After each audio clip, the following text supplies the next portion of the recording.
Ya, pemirsa, ekonomi sulit, warga memilih menahan belanja. Setahun 2 tahun ekonomi tak kunjung membaik, pusat belanja pun akhirnya kena imbasnya. Di mana salah satunya Grand Mall Bekasi, Jawa Barat yang makin sepi dan akhirnya tutup.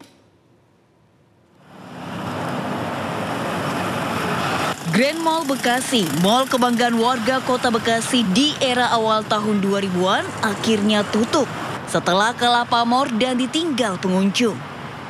Seluruh tenan dan toko tutup sejak awal tahun ini, termasuk deretan toko pakaian, toko makanan, dan toko elektronik. Sebagian toko bahkan terpasang papan dijual. Hanya ada beberapa ruko di belakang mall yang masih buka, itu pun sepi. Tampak terlihat di sebelah yang kami laporkan ini, di mana sejumlah tenan-tenan pun mulai tutup, tak ada lagi aktivitas di dalam pusat perbelanjaan di kota Bekasi ini. Akibat mall ditutup, ribuan orang yang selama ini menggantungkan hidup dari mall kehilangan pekerjaan dan pendapatan. Seperti para penjaga toko hingga tukang becak di sekitar mall. Grand Mall Bekasi di Jalan Jenderal Sudirman, Medan Satria Kota Bekasi ini dulunya menjadi tempat favorit warga Bekasi untuk berbelanja atau berlibur bersama keluarga. Namun sejak maraknya toko online, pamor mall ini mulai redup dan mencapai puncaknya 1 tahun terakhir seiring lesunya daya beli masyarakat. Data terbaru Indeks Keyakinan Konsumen IKK pada Juni 117,8 turun dari Maret 121,1. Angka ini mencerminkan pesimisme masyarakat dan lebih memilih menahan belanja. Dari Bekasi, Jawa Barat, Rahmat Hidayat, iNews melaporkan. Kembali bersama kami di Sindo Siang, pemirsa, seorang anggota Dewan yang terhormat kembali membuat sensasi hingga viral. Seorang anggota DPRD Gorontalo Utara terekam amatir saat mencibir aspirasi massa yang menggelar aksi di kantor DPRD. Kasihan karyawan-karyawan di Gorontalo Utara yang ada digaji 600.000, 700.000. Kami minta segera dilakukan kajian. Deninda Khairunisa, seorang anggota DPRD Kabupaten Gorontalo Utara, Gorontalo, menunjukkan gestur diduga mencibir pendemo saat menyampaikan aspirasi di depan kantor DPRD pada Senin kemarin. Tidak memungut apa-apa olehnya. Ia tersenyum sinis dan memanyunkan bibir ketika salah satu orator tengah berpidato menyuarakan tuntutan rakyat. Aksinya itu dinilai publik tidak menghormati masa aksi. Bahkan ekspresi Deninda memicu kecaman dari warganet usai video tersebut viral di media sosial. Menanggapi aksinya yang viral, Deninda membantah tudingan mengejek hingga meremehkan pengunjuk rasa. Ia menyayangkan video itu dipelintir sehingga menimbulkan kesalahpahaman di masyarakat dan memohon maaf kepada publik. Untuk bisa menaikkan upah mereka. Deninda Khairunisa berharap polemik di tengah publik bisa segera mereda sehingga fokus dalam persoalan aspirasi masyarakat. Dari Gorontalo, Nur Faizila Hasan, iNews melaporkan. Kerry Andrianto tidak ajukan nota keberatan atas semua dakwaan. Anak mafia migas Riza Khalid didakwa rugikan negara hingga 285 triliun rupiah atas kasus korupsi tata kelola minyak mentah dan produk kilang.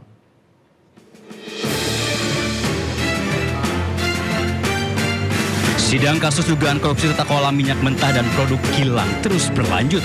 5 tersangka dihadirkan di PN Jakarta Pusat, salah satunya Kerry Andrianto Riza, anak dari mafia migas kelas kakap Riza Khalid. Bersama 3 tersangka lainnya, Kerry didakwa merugikan negara hingga 285 triliun rupiah. Dalam persidangan, Kerry Andrianto tidak mengajukan eksepsi atau nota keberatan atas semua dakwaan. Jadi dari 5 terdakwa hanya Pak Agus dan Pak Yogi yang mengajukan eksepsi. Selebihnya tidak mengajukan eksepsi. Menurut kuasa hukum Kerry, keputusan tidak mengajukan eksepsi agar proses persidangan berjalan cepat.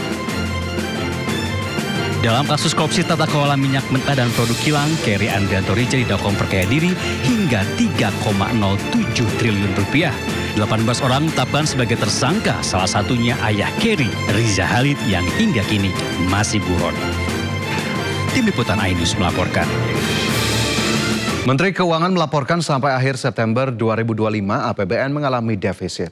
Hal ini terjadi lantaran realisasi belanja negara yang lebih besar dibanding penerimaan negara yang masuk.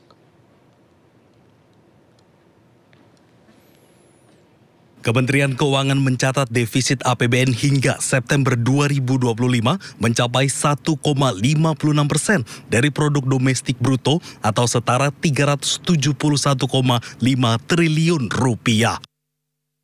Posisi tersebut melebar jika dibandingkan dengan posisi defisit APBN di Agustus 2025 sebesar 1,35% PDB.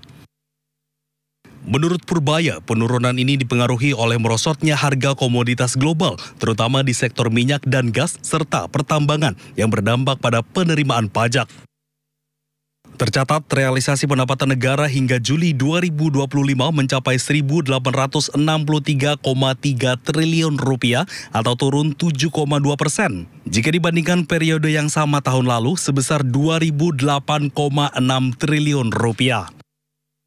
Meskipun lebih rendah dibandingkan periode yang sama tahun lalu secara nominal, tekanan ini terutama bersumber dari penurunan harga komoditas global yang mempengaruhi penerimaan perpajakan, khususnya di sektor migas dan tambang.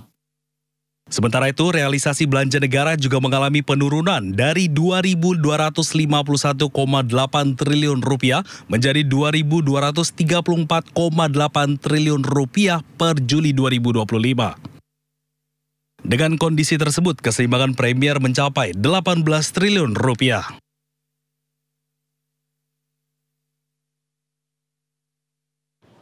Kembali bersama kami, pemirsa, sejumlah warga mengeluhkan tangga jembatan penyeberangan menuju halte bus Transjakarta di kawasan Pesanggerahan Ciledug, Jakarta Selatan. Tangga penyeberangan ini begitu terjal dan banyak anak tangga sehingga cukup menyulitkan warga yang dalam kondisi hamil, membawa balita bahkan lansia. Dan berikut laporan rekan Anissa Rizkia bersama juru kamera Jamie Jasin di halte Pesanggerahan Ciledug, Jakarta Selatan.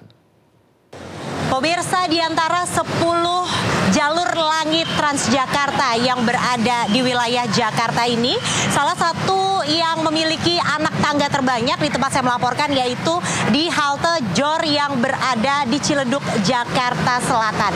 Kalau dilihat, ini tadi saya sudah berjalan kaki dari bawah menuju ke atas, ada sekitar kurang lebih 30 anak tangga. Namun pemirsa, ini belum selesai karena masih ada ratusan anak tangga lain yang harus saya susuri untuk bisa naik dan menuju ke halte Transjakarta. Total ada 137 anak tangga yang harus saya lalui untuk bisa menuju ke atas. Dan memang kalau saya lihat di sini selain banyak sekali para pengguna Transjakarta yang harus menaiki satu persatu anak tangga, ini saya lihat belum ada fasilitas ataupun layanan tambahan yang diberikan khusus untuk kaum difabilitas ataupun para lansia. Itu artinya memang keterbatasan akses untuk menuju ke area halte Transjakarta saat ini sangat dibutuhkan begitu ya, untuk penambahan layanan seperti adanya eskalator ataupun lift. Dan masyarakat ataupun pengguna Transjakarta saat ini masih harus melakukan naik secara manual menggunakan tangga yang ada di kawasan halte JOR, tepatnya di wilayah Ciledug, Jakarta Selatan.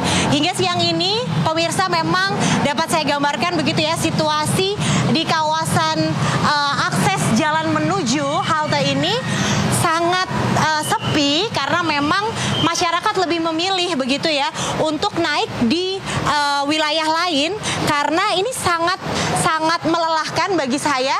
Ini saya tadi sudah mencoba menaiki satu persatu anak tangga hingga sampai atas nanti. Total ada 137 anak tangga yang harus saya lalui untuk bisa sampai ke halte Transjakarta. Untuk itu, dari para pengguna juga menginginkan agar pemerintah untuk lebih memperhatikan untuk bisa menambahkan akses jalan, terutama untuk bisa menambahkan fasilitas yang ramah disabilitas dan juga ramah untuk para lansia. Dari Jakarta Selatan, Anissa Rizkia, Jamie Jasin, iNews melaporkan untuk Anda.